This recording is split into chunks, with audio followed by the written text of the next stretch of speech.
कमी public school तराल कश्मीर ने आलमी योम माहौलियात के मौके पर एक आगाही रैली मुनज़्ज़म की, जिसमें तलबा की बड़ी तादाद के अलावा अमले के अरकान ने शिरकत की। रैली स्कूल के गेट से शुरू होकर बस स्टैंड तराल पर इख्तिताम पजीर हुई, जिसमें शरीक तलबा ने माहौलियात के हक़ में नारे लगाए और लोगों को पैगाम दिया कि हम अपने माहौल को कैसे साफ सुथरा रखें।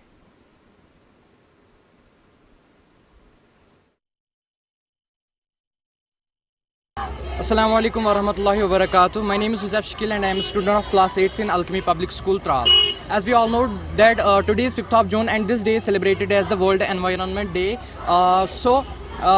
We know that environmental degradation has become a serious issue in the modern day world, and people are engaged in the activities such as deforestation and polluting this environment, and this needs to be stopped. So today we are gathered here to make people aware about these harmful consequences of environmental degradation, so that people will refrain from such activities like cutting trees. And there are very harmful consequences of this, like the climate change. As we can see in today there is a lot of climatic change. So we are here to make people aware about these harmful consequences of environmental degradation, so that people will refrain.